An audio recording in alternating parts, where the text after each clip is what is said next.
안녕하십니까. 연모공원을 방문해 주셔서 감사합니다. 운동기구나 벤치, 놀이터 등 기본적인 이용시설이 있으며 풋살장과 분수대, 그리고 미술관도 있어 설문조사 결과 집 주변에 있으면 좋을 것 같은 공원 1위로 뽑힌 공원입니다. 아울러 우리 지역 시민분들만 이용하는 공간이 아니므로 안전한 이용을 돕기 위해 안전수칙을 안내드립니다. 이용 전 꼭 숙지하여 주십시오.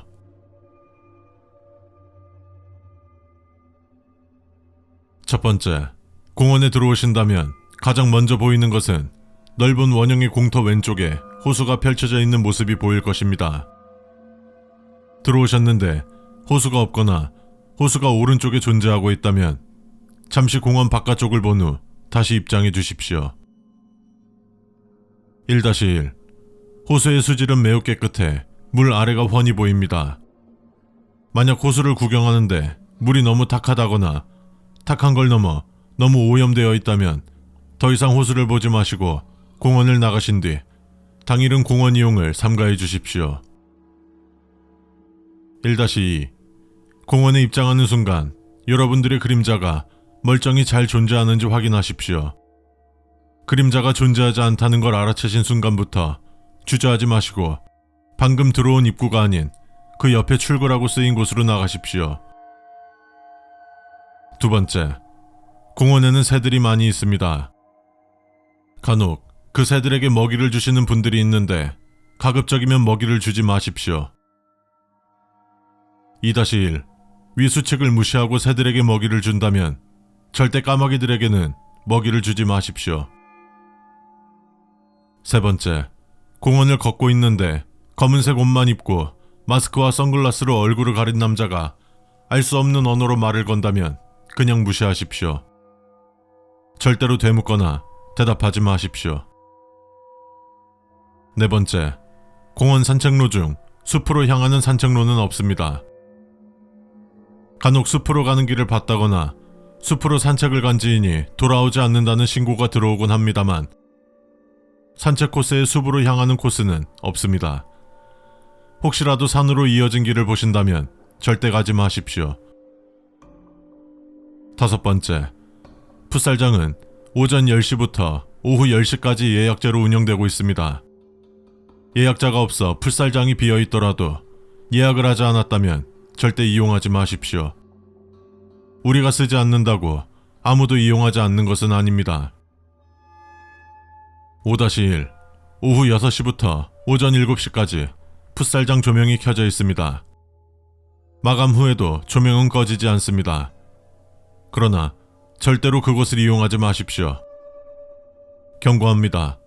절대 오후 10시 이후에 풋살장을 이용하지 마십시오. 여섯 번째, 분수대는 현재 모종의 이유로 작동 중지 상태입니다. 작년 4월부터 잦은 문제를 일으키고 난 뒤 현재까지도 작동하지 않습니다.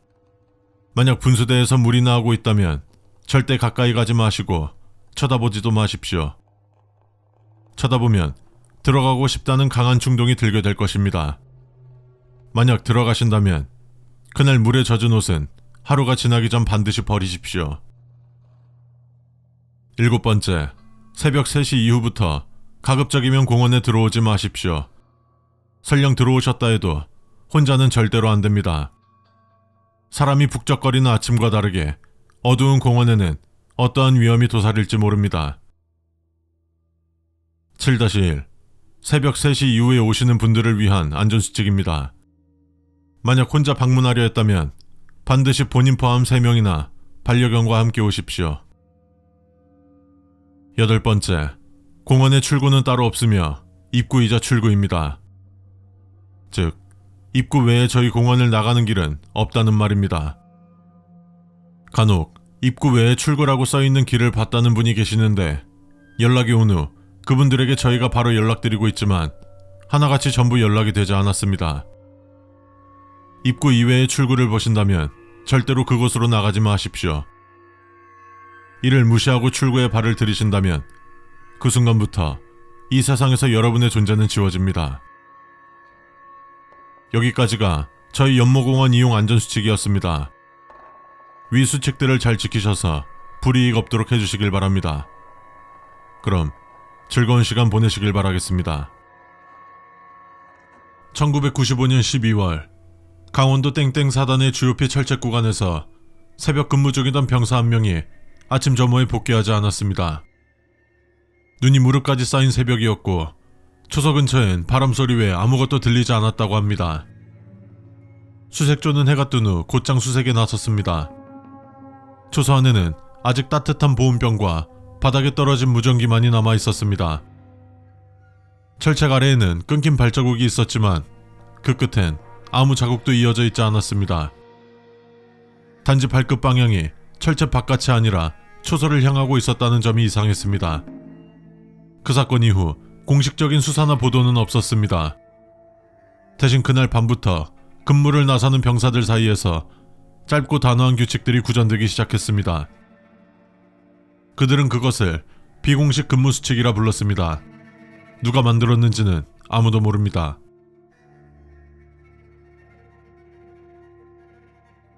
첫 번째, 새벽 경계 중 무전기가 꺼졌는데 소리가 들리면 절대 응답하지 마십시오. 무전기의 불빛이 꺼졌는데 잡음이나 속삭임이 들릴 수 있습니다. 그 소리는 당신을 찾는 것이 아니라 당신이 어디까지 들을 수 있는지를 확인하는 것입니다. 두 번째, 철책 밖에서 군복 입은 누가 야 하고 부르면 대답하지 마십시오. 대답한 병사들은 대부분 다음날 초소 안에서 계속 누군가가 자신을 불렀다고 보고했습니다. 세 번째, 근무 중 초소 안에서 전화벨이 울리면 받지 말고 초소 밖으로 나가십시오. 야간 근무 중에는 초소 내 비치되어 있는 전화기를 사용하지 않다는 것을 다 알고 계실 겁니다. 야간에 전화벨이 울린다면 일반 항목과 유사한 상황이므로 절대 받지 마십시오. 실수로라도 수화기를 건드려 전화가 받아지는 상황이 생겨서는 안 됩니다. 네 번째, 순찰로 위 쌓인 눈에 발자국이 선명히 남을 것입니다. 순찰 중 발자국이 하나 더 생기면 뒤를 확인하지 마십시오. 그 발자국은 처음엔 흐릿하게 보이지만 당신이 그것을 인지한 순간부터 점점 선명해지고 당신의 보폭과 일치하기 시작합니다. 그 발은 땅에 닿아 있지 않으며 뒤돌아보는 순간 그 발자국은 당신의 것과 겹쳐져 사라지는 것처럼 느껴질 테지만 완벽하게 일치되는 순간. 다섯 번째, 이름을 또렷하게 부르는 목소리가 철책 너머에서 들리면 귀를 막고 눈을 감으십시오. 그 목소리는 너무나도 명확할 것입니다. 어릴 적 친구나 동기, 상관의 목소리일 수 있습니다. 하지만 절대 대답하지 마십시오. 귀를 막고 눈을 감고 이름이 멎을 때까지 기다리십시오. 여섯 번째, 새벽 4시 이후 초소 시계가 멈추면 손대지 마십시오. GOP 초소 시계는 소초의 시간과 자동 동기화됩니다. 하지만 꼭 4시에서 멈춘 경우가 있습니다. 그 시각은 사라진 병사의 마지막 보고 시간이기도 했습니다. 시계는 아직도 초소벽에 걸려 있으며 매년 같은 날 같은 시각에 다시 멈춥니다. 손으로 건드리지만 않는다면 큰 문제는 발생하지 않으니 절대 손으로 건드리지 마십시오. 일곱 번째, 조명이 깜빡일 때 창문을 닫으십시오. 경계등이 깜빡이면 전원 문제일 수 있으며 이때는 소초로 보고만 해주시면 됩니다. 하지만 만약 깜빡임이 일정한 리듬을 가지고 있다면 그건 누군가의 신호입니다. 이때는 밀조가 오지 않더라도 간부 순찰조에 보고 후 다음 초소로 이동해 주십시오. 여덟 번째, 무전에서 같은 말이 반복되면 보고하지 마십시오. 이 상무가 정확히 같은 높낮이로 3번 들리면 그건 누군가의 교신이 아닙니다. 이는 1번 항목과 마찬가지입니다. 아홉 번째, 교대조가 3분 이상 늦을 경우 먼저 부르지 마십시오. 5에서 10분 정도의 지연은 흔하게 발생할 수 있습니다. 10분 이상 지나도 오지 않는다면 무전을 해보십시오. 육성으로 그들을 찾는다면 같은 얼굴과 목소리를 가진 사람이 나타납니다. 그것은 평소와 다름없이 웃고 인사합니다. 그들을 구별하는 방법은 오른쪽 가슴에 이름표가 있는지입니다. 그들의 공통적 특징은 이름표가 있어야 할 자리에 이름표가 없다는 것입니다. 이름표가 없다면 그들을 향해 공포탄을 사격하십시오. 이 규칙들은 공식 문서가 아닙니다. 누가 처음 만들었는지도 누가 적었는지도 모릅니다. 그럼에도 모든 GOP 근무자들은 지금도 근무 전 이 규칙들을 한 번씩 마음속으로 되뇌입니다. 누군가는 그것을 미신이라 부르고 누군가는 그게 없으면 견딜 수 없다고 말했습니다. 그날 사라진 병사의 군번줄은 아직 찾지 못했습니다. 다만 첫눈이 내리는 겨울 새벽마다 초소 전화기가 정확히 3번 울리고 멈춥니다. 그 소리를 들은 병사들은 말합니다. 전화기 안에서 이름이 불리고 있었습니다. 주의! 이 수칙서를 배부받은 대상은 정부 직속 특수재난관리국의 초자연현상 대응팀의 직원이거나 해당 기관에서 고용한 사설 초자연현상 조사관에 한정됩니다. 만약 당신이 이 둘 중 어느 하나에도 해당되지 않는다면 절대 이 수칙서의 내용을 읽어서는 안 됩니다. 그리고 습득한 문서는 현장 최고 관리자에게 반납해 주시고 습득 위치 및 시간을 상세하게 보고해 주십시오. 만약 이를 어기고 수칙서의 내용을 읽거나 반납하지 않고 소지하고 있다가 적발될 경우 중대 보안 위반으로 종신형에 처해질 수 있습니다. 어떤 경우든 예외는 없습니다.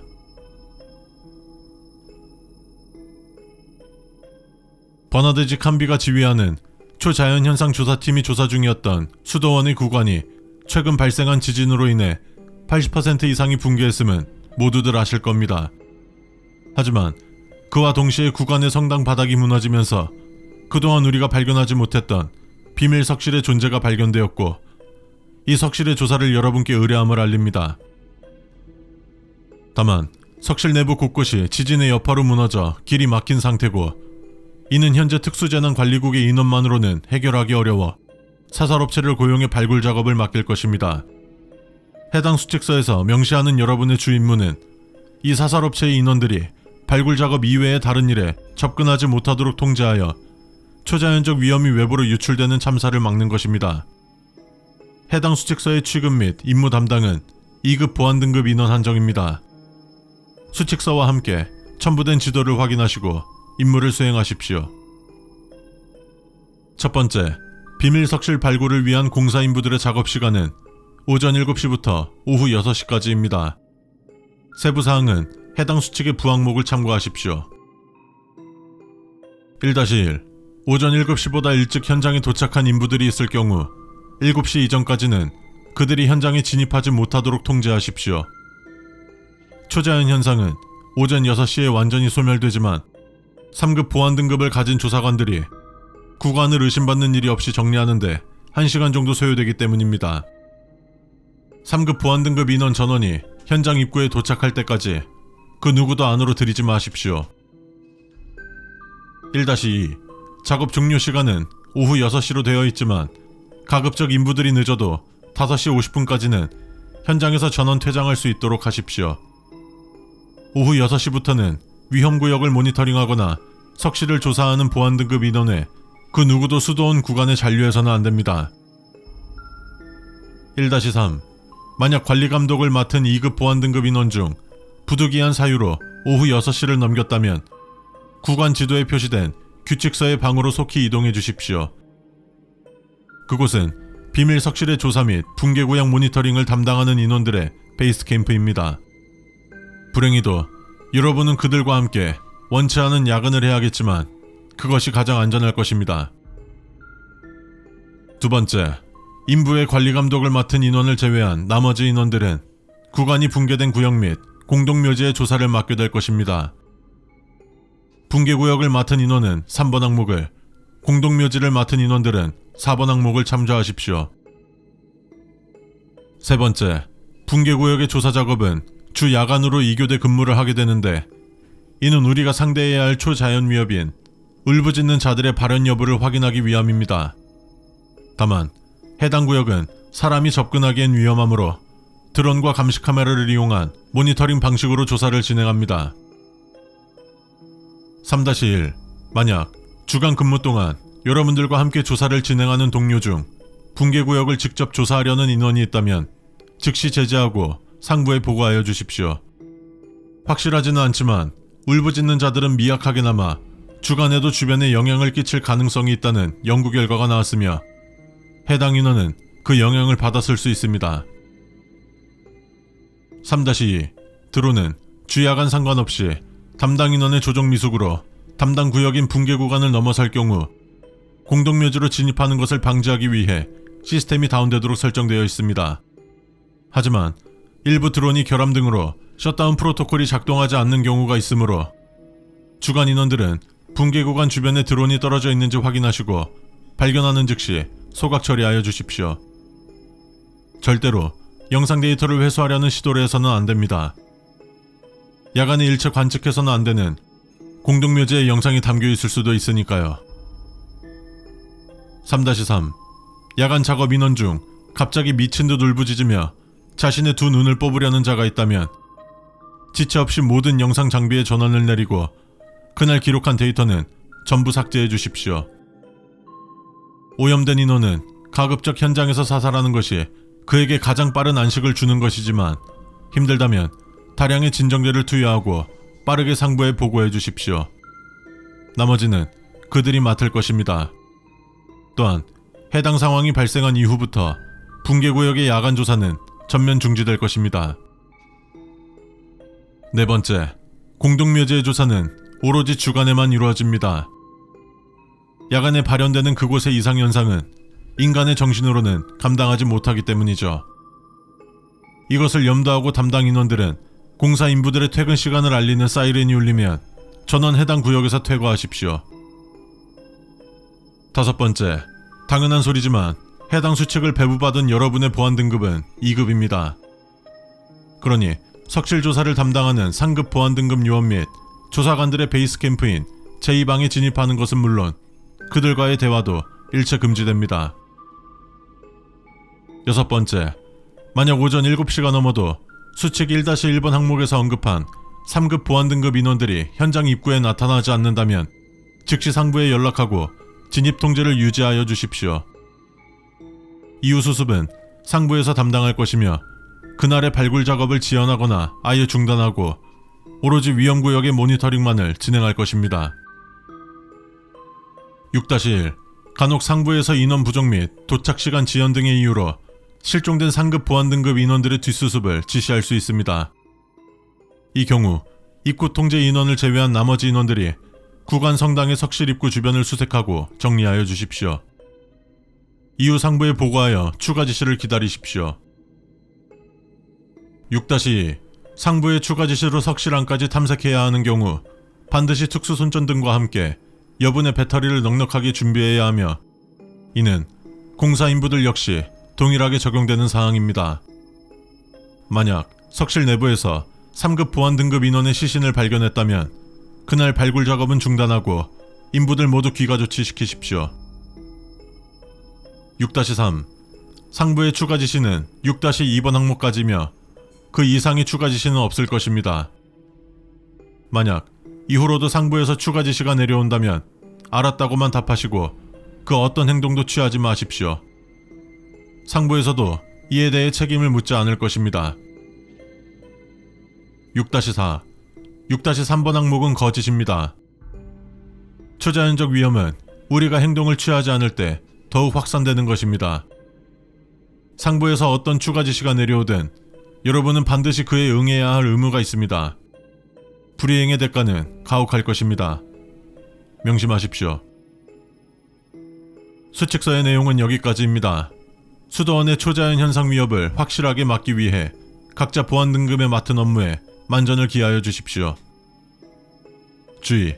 수칙서의 부항목은 3번까지입니다.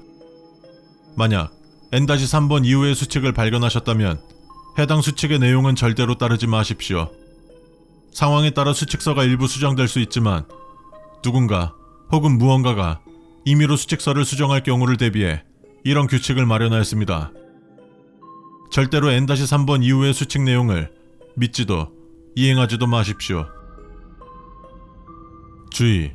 이 글이 진짜 내가 쓴 글인지 혹은 어느 회차에 내가 올린 건지 나도 확신 못한다. 그래도 남겨둔다. 다음에 내가 또는 누군가가 볼 수도 있으니까.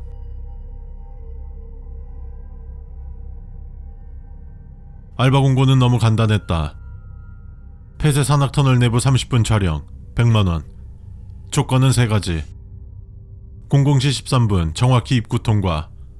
00시 47분 전 중앙의 노란 선 위에서 360도 파노라마 촬영. 오디오의 뒤쪽 발소리가 잡혀도 카메라를 내리지 말 것. 확인은 모니터로만. 추가로 카메라는 수평, 헤드랜턴 각도 바닥 15도. 스피커에서 말 걸어오면 대답 금지.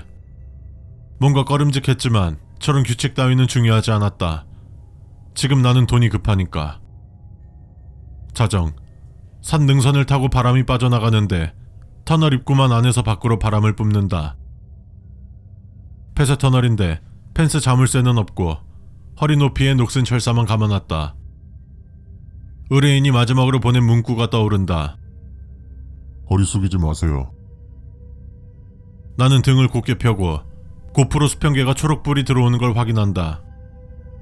00시 13분 시간을 확인한다. 축축하게 젖은 아스팔트, 누런 타일, 규칙적인 물방울 소리. 내 발소리 뒤로 한 박자 늦게 겹치는 또 다른 발소리. 모니터로만 뒤를 확인했다. 아무도 없다. 비상등이 50m마다 있는데 센서 등인 것처럼 내가 앞으로 나아가는 곳에 맞춰 불이 켜졌고 두 번째 등이 내 동작보다 먼저 깜빡였다. 벽에 붙은 경고 스티커는 의미를 알 수 없는 숫자들이 적혀 있었다. 별거 없다 생각이 들며 긴장이 풀릴 때쯤 뒤따라오는 발소리가 하나 더 늘었다. 00시 27분 오른쪽 스피커에서 벌레가 터져 죽는 듯한 까득 소리가 났다. 그리고 뒤이어 기분 나쁜 숨소리가 들려왔다. 00시 42분 중앙 노란선 마치 바른 지 얼마 안 된 것처럼 번들거렸다. 파노라마 시작. 천장, 좌측 비상문, 우측 전기암, 마지막으로 뒤. 마지막 90도에서 화면이 허옇게 번진다. 마치 강한 빛을 카메라 렌즈에 쏘는 것처럼. 그 순간 스피커가 백색 잡음을 찍고 말한다. 보고 있어. 계속 가. 멈추지 마. 나는 대답하지 않았다. 스피커의 소리에 반응을 해서는 안 되니까. 타임코드는 00시 47분을 넘어가고 딱 전부 꺼진다. 다시 터널 입구. 고프로의 시간은 0000. 휴대폰도 자정. 바람은 또 안쪽에서 밀려 나온다.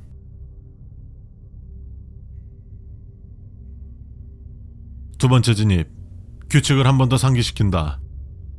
그리고 하나 더 추가한다. 보이는 건 전부 이전에 나거나 다음에 나다. 00시 13분 진입. 00시 42분 중앙 접근. 00시 47분 파노라마. 이후 블랙아웃. 리셋. 첫 루프 영상은 파일 손상됨으로 뜬다. 그런데 자동자막 추출 기록에 단어 하나가 남아있다. 계속. 이번엔 00시 20분쯤 바닥에서 형광 테이프를 봤다. 매직으로 2회차라고 적혀 있었다. 필체가 내 글씨다. 일부러 밟지 않으려고 옆으로 비껴 걷는 순간 비상등 하나가 내 앞에서 먼저 켜졌다. 내가 이동할 걸 미리 아는 것처럼. 중앙 근처 전기함에 초록 포스트잇. 왼쪽 3걸음, 뒤로 2걸음. 숨 멈춰. 역시 내가 쓴 것이다. 하지만 나는 하지 않았다. 의뢰인이 만든 규칙에서 벗어나면 위험하다. 파노라마 촬영을 시작한다. 90도, 180도, 270도, 330도. 모니터에 내 등이 잡힌다. 똑같은 모자, 백팩, 카메라. 그런데 헤드랜턴 각도가 조금 낮다. 10도쯤. 규칙 위반. 그는 돌다가 멈춰 렌즈를 정면으로 본다. 그리고 입을 뻥긋거린다. 계속 이라고. 만약 저게 이전의 나라면 그는 이미 여길 지났어야 한다. 근데 왜 여기에 있지? 시간이 뒤틀리면 의미 없어. 의뢰인이 처음 보낸 문자의 내용이 떠오른다. 블랙아웃. 다시 입구. 00시 00분. 세 번째. 테이프와 포스트잇을 찾아다닌다. 바닥에는 4회차라고 적혀 있었고 글씨체는 점점 급해진다. 왼쪽 닫힌 문 안에는 내가 아님. 얘라고 대답하면 내가 그가 됨. 환기구 펜이 거꾸로 돌 때가 출혈 시간. 하나도 이해되지 않은 말들이지만 알 수 없는 믿음이 생긴다. 00시 35분 천장 환기팬이 잠깐 멈췄다가 반대로 돈다. 이번엔 블랙아웃이 오기 직전 옆으로 미끄러진다. 중앙의 비상문이 조용히 열린다. 문 안쪽은 굉장히 밝았다. 모순적이고 이질적인 정도로. 그 안에서 내 목소리가 나온다. 그만해. 여기까지야. 나는 대답하지 않았다. 대신 문 안에 내가 대답한다. 계속 이라고. 문이 닫히고 시간은 다시 흘러간다. 입구. 그런데 바람이 이번엔 양쪽에서 동시에 나온다.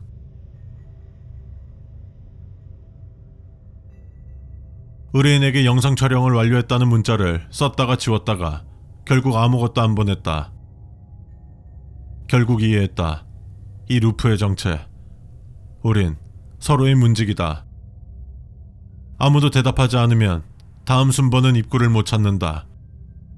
누군가 한 번은 응답의 흔적을 남겨야 문이 존재하게 된다. 입술이 바짝 마른다. 나는 아주 작게 소리는 내지 않고 입모양만 만든다. 계속 이라고. 바람이 한 방향으로 정렬되고 중앙선의 문이 열린다. 한 발 내딛는다.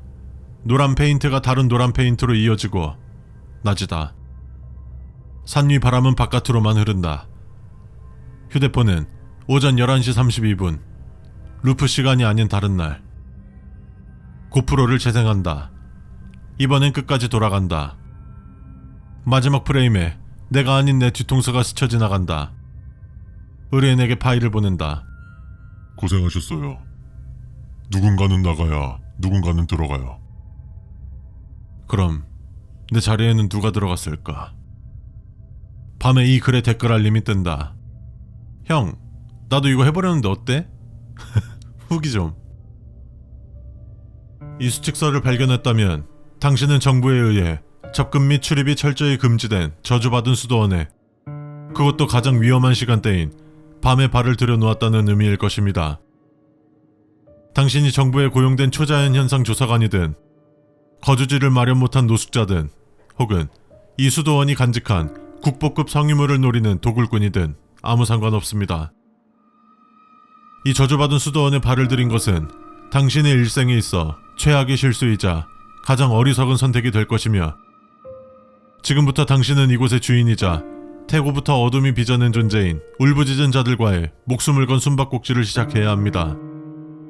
이 수칙서는 당신보다 앞서 이곳에 파견된 수많은 초자연 현상 조사관들의 헌신과 희생을 통하여 울부짖는 자들의 위협을 효과적으로 대처할 수 있는 지침이 기록되어 있습니다. 그러니 이 수칙서의 내용을 충실하게 따라 아침 해가 밝아올 때까지 그들을 피해 이 저주받은 수도원에서 생존하시길 바랍니다.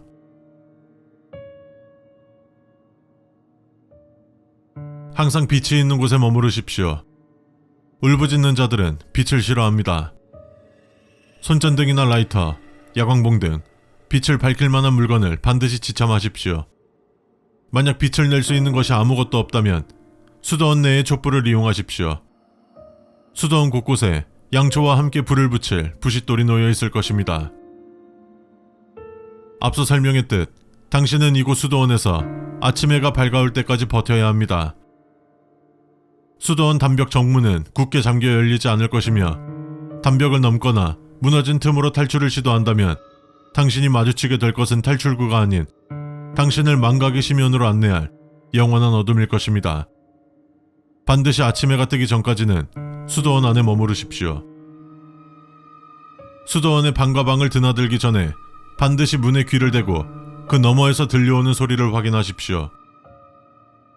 방과 방 사이에 문이 없다면 상관없지만 문이 있는 방에서는 항상 위에 명시된 수칙을 따라야만 합니다.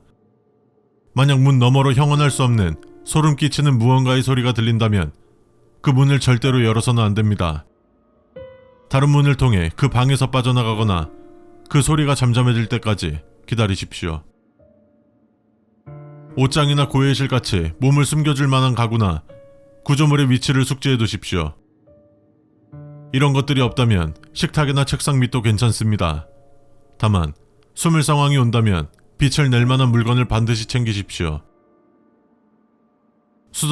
수도원 내의 문서를 발견하신다면 필히 챙기도록 하십시오. 어쩌면 여러분의 생존을 돕거나 수도원을 잠식한 울부짖는 자들에 대한 기원이나 대처법과 같은 중요한 정보가 담겨 있을지도 모릅니다. 당신이 현재 위치한 곳은 지진으로 무너졌던 수도원 구관 동쪽에 새로 지어진 신관입니다. 이제 당신은 오전 00시부터 02시까지 이 저주받은 수도원에서 비교적 안전한 장소인 이 신관 내부에 머물러야 합니다. 이 수칙서를 신관 현관이 아닌 야외에서 발견했다거나 다른 모종의 이유로 신관 밖에 나와 있을 경우 신속하게 수도원 건물 내로 이동하여 주십시오. 오전 00시가 되기 전까지 당신은 최소한 현관 안에 있어야만 합니다. 만약 당신의 눈과 귀, 입에서 검은 타르 같은 것이 흘러내린다면 이미 오전 00시를 넘긴 것이며 그 이후부터는 신관도 당신을 영원한 어둠으로부터 지켜주지 못할 것입니다. 당신도 이미 울부짖은 자들과 하나가 되었으니까요. 당신보다 앞서 정부에서 파견된 초자연현상 조사관들이 울부짖는 자들이라 명명한 괴이체의 모습은 마치 불타거나 검게 말라붙은 시체와 같으며 단독 및 군집 혹은 출현 장소 및 위협 패턴에 따라 불청객, 사서, 맹인, 웅덩이, 순찰자, 누수, 속삭임 등으로 나뉩니다. 지금부터 당신은 수칙서에 첨부된 수도원 신관의 지도에 표시된 노란색 안내선을 따라서 제2방으로 이동, 그곳에 보관된 성물방의 열쇠를 찾으셔야 합니다. 붉은색으로 표시된 부분은 지도에서 이미 설명했듯 임시 격벽이 설치되어 통행이 불가능합니다. 성당을 크게 한 바퀴 도는 번거로운 여정이 되겠지만 오전 02시 이전까지는 절대로 출입해서는 안 되는 사각 정원으로의 출입을 막기 위한 조치이니 양해 바랍니다. 주방과 공동식당은 수도원을 조사한 초자연 현상 조사관들의 베이스 캠프로 사용되어 왔으며 이 구역은 저주받은 수도원의 그 어떤 괴이체도 침투할 수 없는 가장 안전한 곳입니다. 하지만 안전하다고 해서 이곳에 오래 머무르지 마십시오.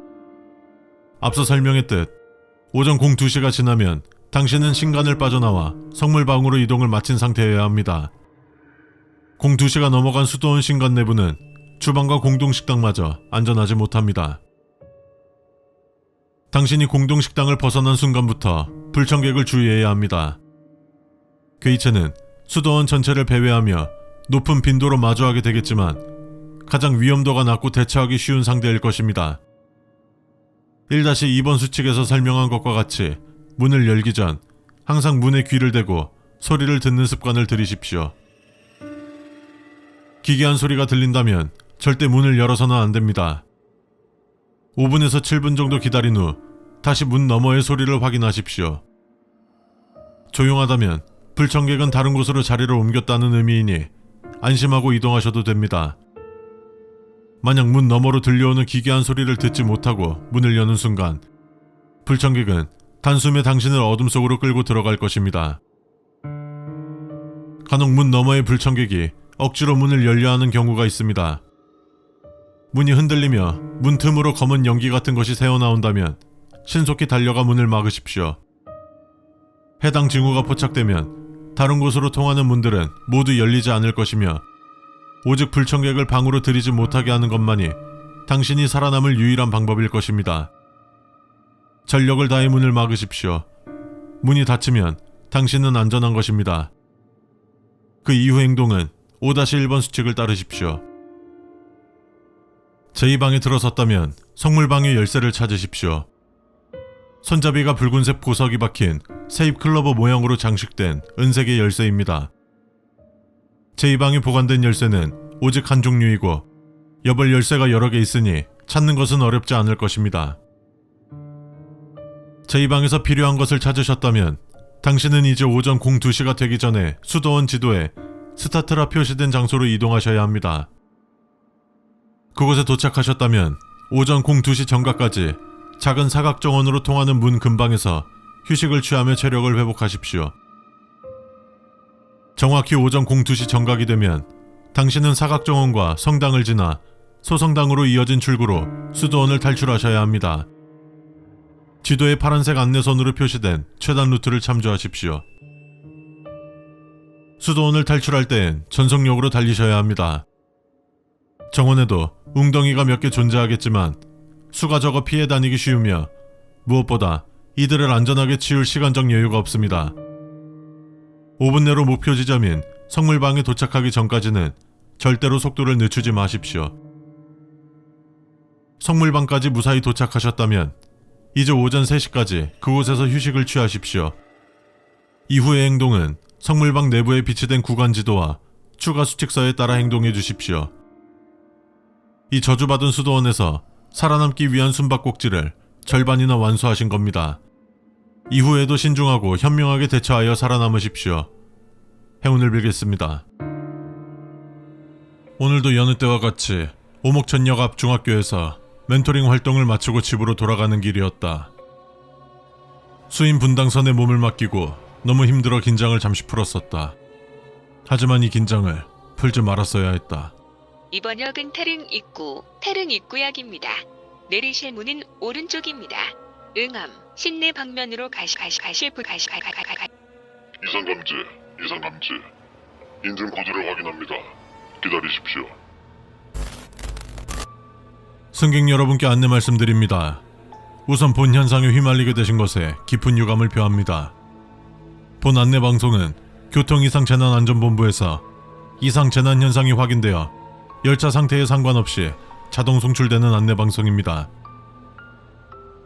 방금 전 귀하께서 탑승하셨던 태릉 입구역으로 진입 중인 서울교통공사 7호선 W702 편성 SMRT 72285 장암행 열차는 지하철 괴이화 현상에 휘말려 현실 세계가 아닌 괴이화가 진행 중인 전혀 다른 세계로 이동되었습니다. 괴이화 발생 원인은 주로 러시아워에 사람이 많이 탄 열차를 이용하다 잠든 경우 발생되며 이용객이 얼마 없는 지하철역에서 승하차했을 때도 발생합니다. 탈출 확률은 개개인마다 약간의 편차가 있으나 보통 침착하게 행동한다면 45% 내외의 생환율을 보입니다. 괴이화가 진행되어 이동된 다른 세계를 이면 세계라고 부르며 현실 세계와 똑같은 모습이기 때문에 처음에 구별하기는 어려울 것입니다. 귀하의 위치는 7호선 대림역 성남 방면 승강장으로 확인됩니다. 열차 내부 비상통화장치 앞에 있는 초록색 봉투를 열어 지침서를 챙겨주시고 지침서를 참고하여 무사히 생환해 주십시오.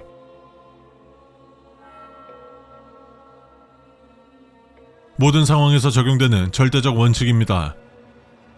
75dB 이상의 큰 소리를 내지 말 것, 교통카드를 사용하지 말 것. 교통카드 태그 시 굉장히 시끄러운 사이렌이 울릴 것이고 모든 이상 개체가 귀하에게 달려들 것입니다. 절대 교통카드를 사용하지 마십시오. 출입문 옆 의자 밑에 위치한 상자를 열어 생존 물품을 챙겨주십시오. 다음 생존 물품을 챙겨주시고 그 외의 물품은 챙기지 마십시오. 사원증은 교통카드 대신 사용해 주십시오. 사용 시 아무런 소음이 발생하지 않으며 현실 세계에서 교통카드를 태그하실 때처럼 사용하시면 됩니다. 현금은 비상용 여비이며 필요시 사용하십시오. 푸른색 약은 15분간 효력이 있는 신경안정각성제입니다. 도주할 때나 처리할 수 있는 괴이체를 처리할 때 복용하십시오. 한 번 복용할 때마다 최소 2정씩 복용하시기 바랍니다. 붉은색 약은 테트로도톡신 150mg이 함유된 약이며 현실 세계에서는 보거가 가진 독으로 잘 알려져 있습니다. 생환이 불가능하다고 판단될 때 사용하십시오. 열차가 지상 구간을 달리기 전 엎드리십시오. 엎드리지 못할 경우 될 것입니다. 탈출 방법은 크게 3가지입니다. 위 3개 생환로 중 한 곳을 골라 생환하십시오. 난이도는 차례로 서울교통공사, 한국철도공사, 인천교통공사 순으로 쉬우며 특히 인천교통공사의 경우 생환로 자체의 이용을 권장하지 않습니다. 주요 위험역을 안내하며 해당 역들은 이용하지 마십시오. 귀하의 생환율이 기하급수적으로 감소합니다. 김포공항역 5개 노선이 교차하며 김포도시철도가 개통된 2019년 9월 28일 이후로 미상의 이유로 이용 불가. 서울역 2024년 3월 19일 생환자 A씨의 교통카드 사용으로 인해 역 자체가 폐쇄됨. 동대문 역사문화공원역 2호선 4호선 환승만 가능. 5호선으로는 일체의 접근 및 지하 5층 이하로 접근 금지. 정량리역 수인 분당선의 연장 개통 이후 고속열차 승강장을 제외 모든 승강장의 접근 및 진입이 불가함. 각 노선의 종착역에는 긴급 버튼이 존재함이 확인되었습니다. 귀하께서 모든 생환로를 통해 생환을 시도했음에도 생환에 실패했다면 모든 노선의 종착역에 설치된 긴급 버튼을 누르십시오.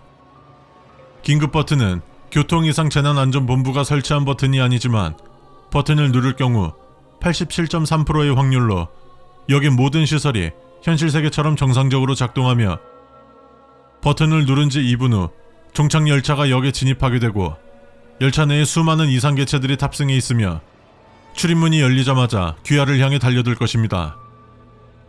이 경우 붉은 약을 사용하는 것이 권장되나 원치 않는 경우 역사 밖으로 나가 최대한 빨리 도망치십시오.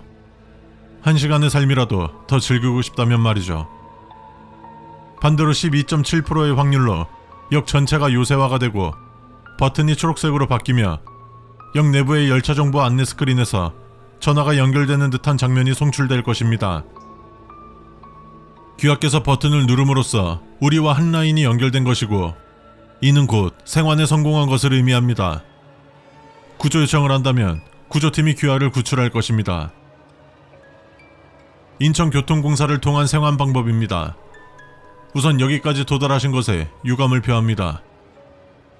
인천 지하철 1호선을 이용해 계양역까지 이동하십시오.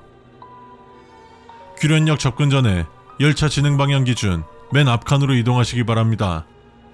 이후 열차가 종착하면 기관사에게 붉은 약을 먹이십시오. 그 후 기관실로 입장하여 문을 잠그고 차량 기지까지 열차를 운전하십시오. 앞에 있는 검은 핸들을 앞으로 당기면 됩니다.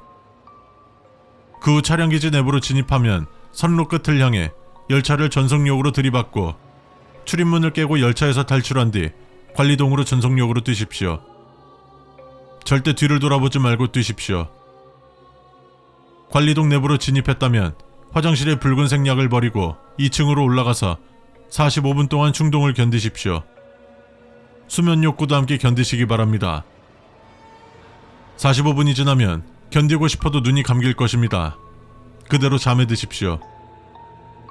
잠이 들고 나면 공항철도 계양역 1번 출구 앞에 계실 겁니다. 공항철도 게이트 앞으로 간 후 비상게이트의 인터폰을 통해 호출하십시오. 이후 역무실과 연결되면 2초 내에 하늘은 맑고 철만은 달린다. 제게 기회를 주셔서 감사합니다 라고 말하십시오.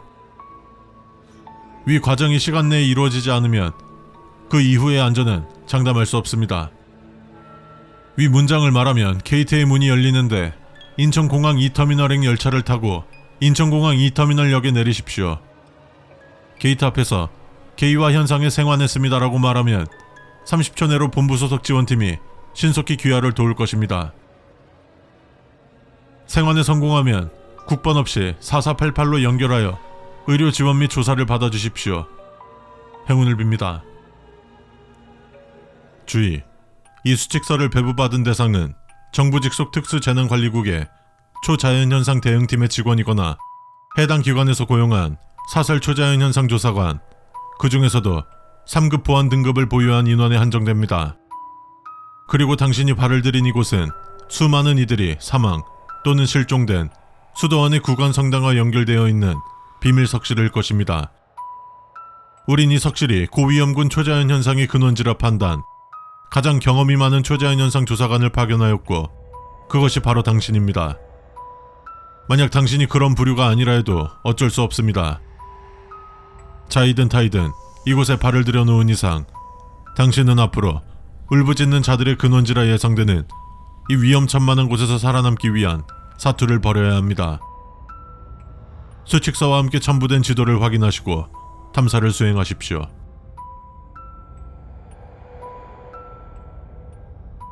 탐사가 시작된 오후 6시까지 모든 정비를 마치고 늦어도 오후 6시 15분까지는 석실 안으로 입장하셔야 합니다.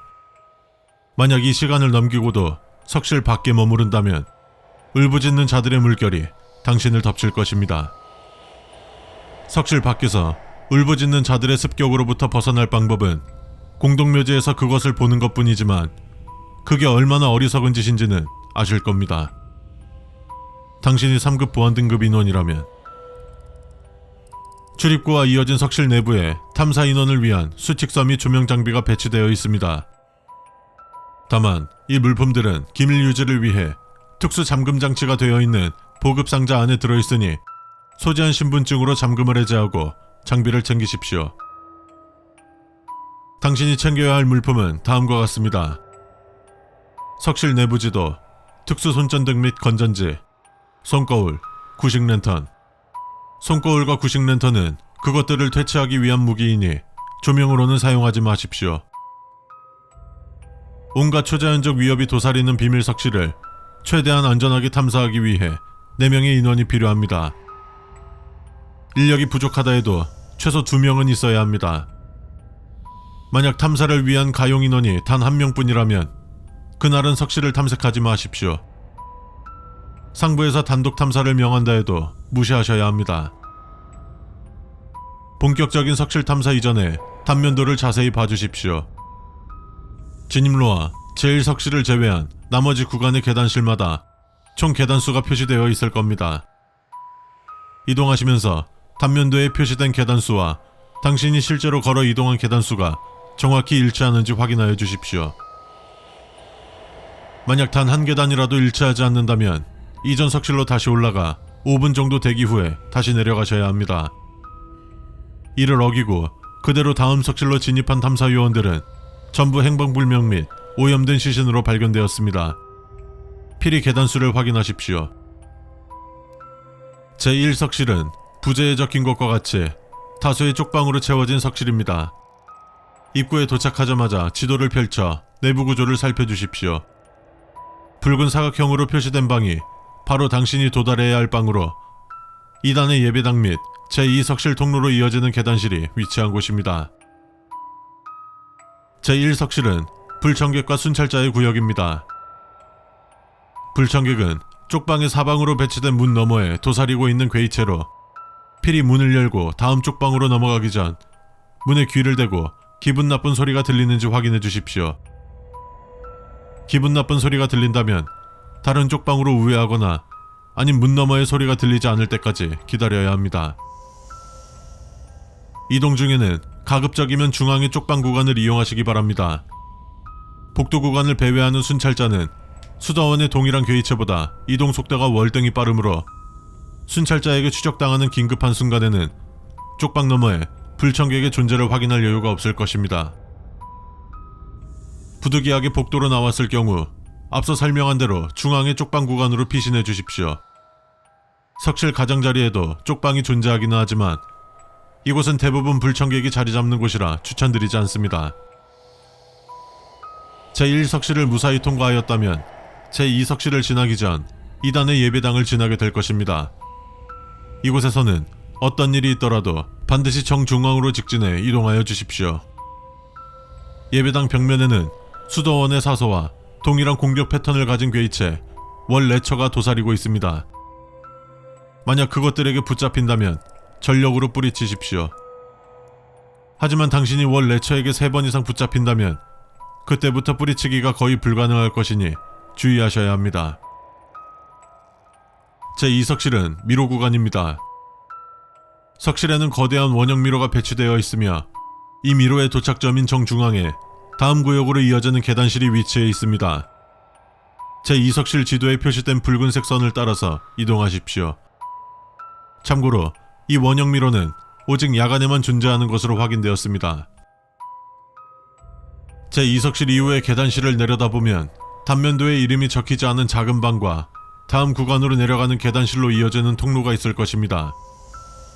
이름이 적히지 않은 방으로는 절대 들어가지 마십시오. 그곳에 이름을 적어놓지 않은 것에는 다 이유가 있는 법입니다. 지체 없이 바로 다음 계단실로 내려가십시오.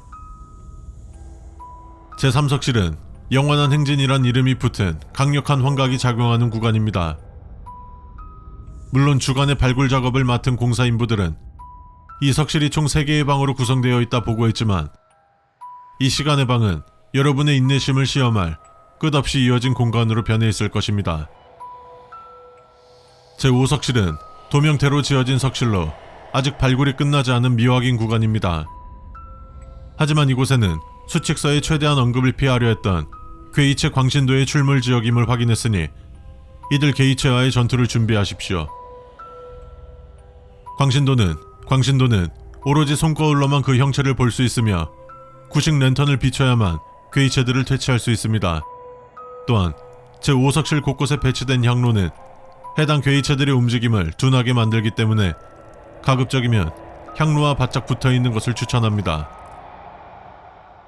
이후 수칙은 피로 얼룩져 확인이 불가함. 이 지침은 산능선 아래 지장보살이 일렬로 놓여있는 구간을 해가 진 뒤에 지나야 하는 사람들을 위해 작성되었다.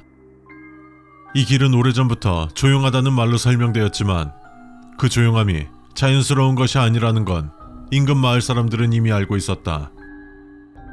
어둠 속에서 이 길을 지나는 사람 중 몇몇은 다시 돌아오지 못했고 운 좋게 돌아온 사람들은 공통적으로 지장들의 방향이 달라져 있었다고 했다. 아리 규칙은 실종되지 않고 이 터를 무사히 지나간 사람들이 입을 모아 남긴 것이다.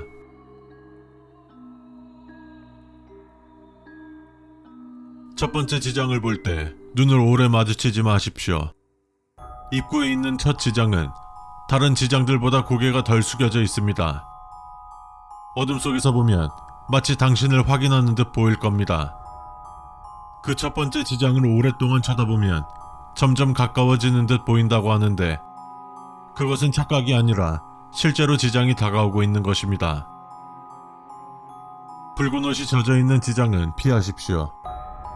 일부 지장은 비가 오지 않았는데도 옷이 축축하게 젖어 있는 경우가 있습니다. 그 주변을 지나면 발목이 잡히는 느낌이 들고 한 번이라도 멈추면 지장 아래에서 누군가 숨을 들이쉬는 소리를 들을 것입니다. 그에게 저걸 느꼈다는 것은 이미 늦었다는 것과 같은 것이니 절대 멈추지 마십시오. 지장 사이에 빈자리가 보이면 그곳을 바라보지 마십시오. 지장들은 모두 일정한 간격으로 놓여 있지만 가끔 몇 개가 없어진 것처럼 빈 공간이 있다고 합니다. 그 빈자리를 인지한 순간부터 누군가가 그 자리엔 너가 서야 한다 라고 속삭이는 소리가 들립니다. 순간적으로 들려오는 목소리에 반응을 하는 것은 당연하겠지만 그 목소리를 들었다는 그 어떤 행동도 보여서는 안 됩니다. 돌계단 아래에 발자국이 생기면 온 힘을 다해 달리십시오. 그 발자국은 당신의 발걸음 속도와 반비례하게 움직일 것입니다. 알이 굉장히 큰 염주를 들고 있는 지장보살이 나올 때까지 온 힘을 다해 달리십시오. 절대 멈춰서는 안 됩니다. 지장들은 모두 같은 방향을 바라보고 있습니다. 지장 중 하나가 얼굴을 반대 방향으로 보고 있다면 그날은 이곳을 지나가서는 안 됩니다. 아무리 바쁘더라도 이곳을 우회해 가십시오.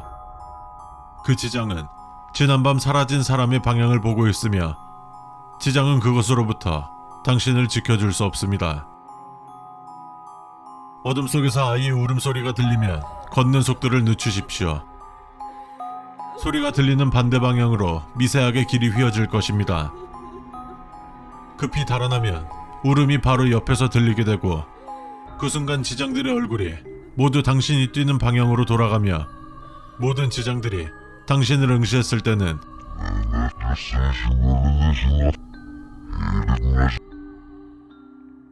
손전등이나 양초 등 불이 이유 없이 어두워지면 불빛을 지장에게 비추지 마십시오. 배터리가 충분해도 이 터에서는 손전등 불빛이 갑자기 어두워질 때가 있습니다.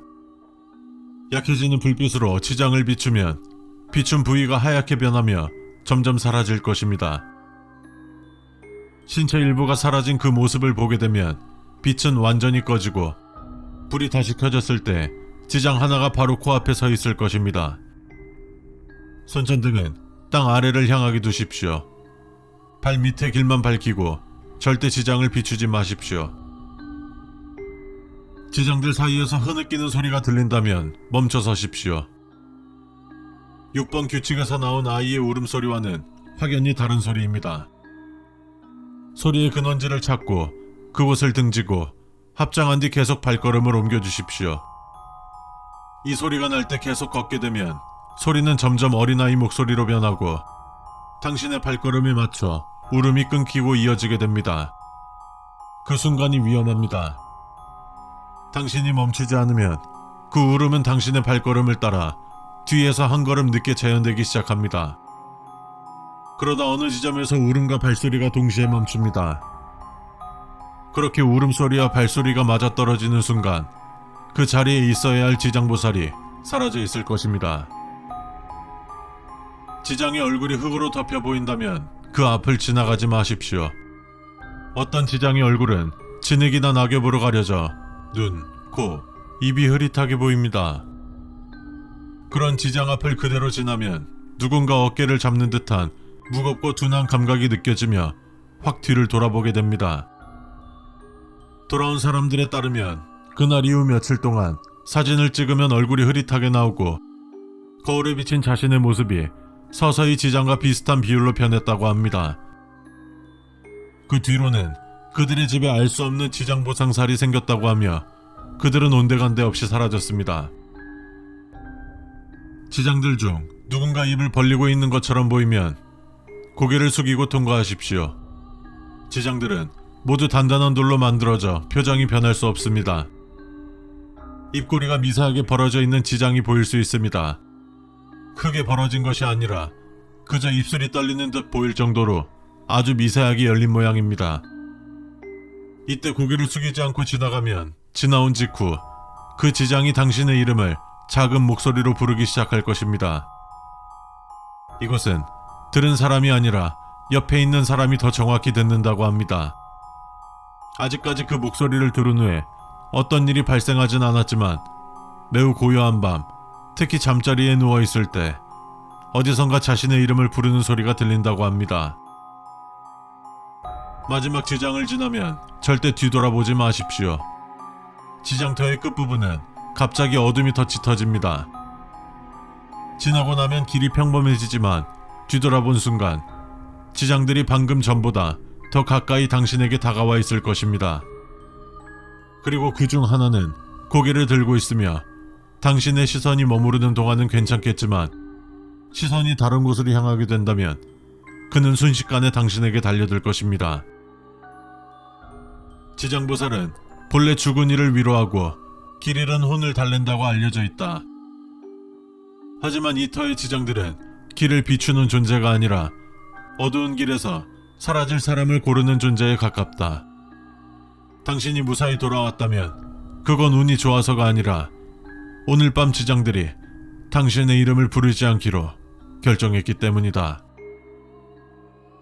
지금부터 안내하는 내용은 도시 외곽에 있는 폐쇄된 지하 연결 통로에 들어가려는 사람들을 위한 생존규칙입니다.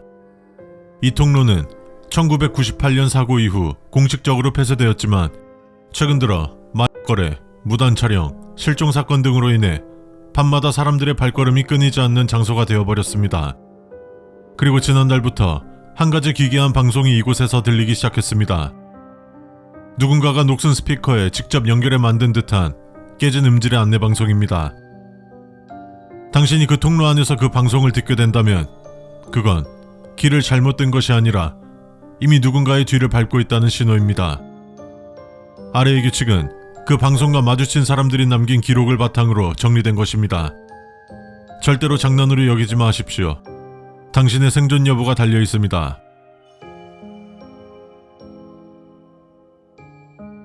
첫 번째, 통로 입구에 들어가기 전 스피커의 상태를 확인하십시오. 통로 입구에는 작동하지 않는 녹슨 스피커 한 대가 천장에 매달려 있습니다. 오래된 전선들이 정신없게 튀어나와 있고 녹이 쓴 스위치와 케이스, 누가 봐도 고장난 장비입니다.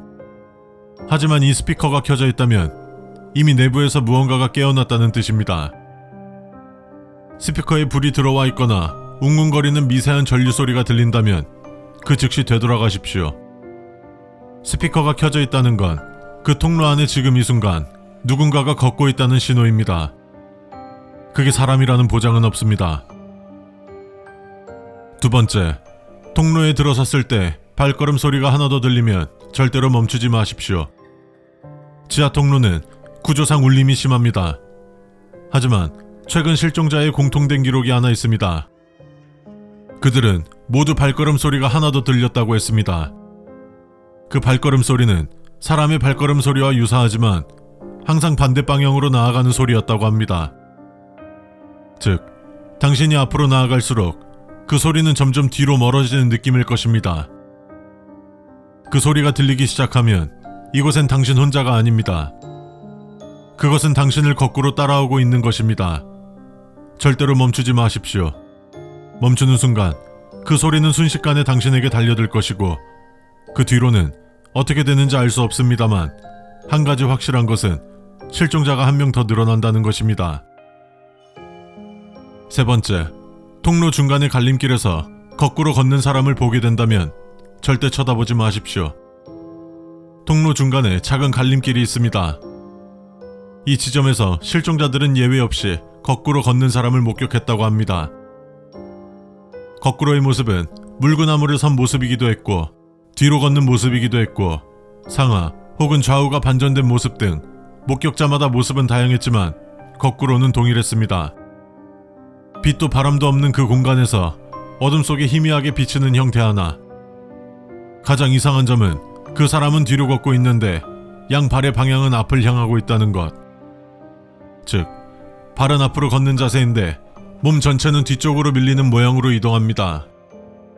그것과 눈이 마주치는 순간 그 사람은 걷는 걸 완전히 멈추고 당신과 똑같이 행동하기 시작하며 당신이 뒤로 물러나면 그것은 앞으로 달려듭니다. 그것이 당신에게 다가가는 속도는 정상적이지 않을 것이기에 절대로 그것을 쳐다보지 마십시오. 네 번째, 방송이 시작되면 첫 문장만 들으십시오. 녹슨 스피커는 어느 순간 갑자기 작동하기 시작할 수 있습니다. 소리는 거칠고 찢어진 비닐을 긁는 듯한 잡음이 들릴 것이며 그 잡음 사이에 들리는 첫 문장은 항상 동일합니다. 주의하십시오. 누군가 여러분의 뒤를 걷고 있습니다. 여기까지만 들으십시오. 이 다음부터는 방송의 내용을 그대로 따라 말해야 합니다. 만약 당신이 방송을 듣고 아무 말도 하지 않는다면 그 존재는 당신이 지금 얼마나 무방비한 상태인지 알게 됩니다. 다섯 번째, 스피커에서 여러분은 이미 선택을 했습니다 라고 말하면 주변을 살피지 말고 앞만 보며 걸어가십시오. 이 문장이 나오면 뒤로 걷는 존재가 당신 주변 30cm 거리에 있다는 뜻입니다. 주변을 둘러본다면 바로 보일 것입니다. 이 규칙은 과거 실종자들이 마지막으로 남긴 기록에서 나온 것입니다. 그들은 공통적으로 이 문장을 듣고 난 뒤 이유를 알 수 없는 공포와 압박감을 느꼈고 주변을 둘러보는 순간 실종되었다고 합니다. 그러므로 여러분은 이미 선택을 했습니다. 이 문장이 들리는 순간 어떤 소리가 들려도 절대 주변을 둘러보지 마십시오. 여섯 번째, 통로 끝에서 전구의 불빛이 보이면 그것은 출구가 아닙니다. 실제로 존재하는 출구는 아무 빛도 없는 문입니다. 희미한 빛이 보인다면 그것은 출구가 아니라 당신을 따라오던 존재가 만든 가짜 탈출구입니다. 만약 그곳으로 간다면 그 존재는 당신을 다시 통로 깊숙이 끌고 갑니다. 어떤 생존자도 그 빛 속으로 들어가 살아 돌아온 적이 없습니다. 진짜 출구는 늘 어둡고 조용하며 문이 반쯤 열려 있습니다. 그리고 문틈에서 아무 냄새도 나지 않습니다. 비릿한 냄새가 난다면 그건 문이 아니라 입입니다. 일곱 번째, 지하 통로에서 나오면 절대로 뒤돌아보지 마십시오. 밖으로 나온 뒤 스피커에서 마지막으로 이런 문장이 들린다면 당신은 이미 늦었습니다. 방송을 종료합니다. 하지만 당신을 종료하진 않습니다. 다음 괴담에 쓰일 3개의 단어를 댓글에 남겨주세요. 가장 기괴하고 상상력이 넘치는 단어를 골라서 다음 편 규칙 괴담을 만들어 보겠습니다. 예를 들어 지하 통로, 거꾸로 걷는 사람, 녹슨 스피커처럼요. 여러분의 단어가 다음 영상의 주제가 됩니다.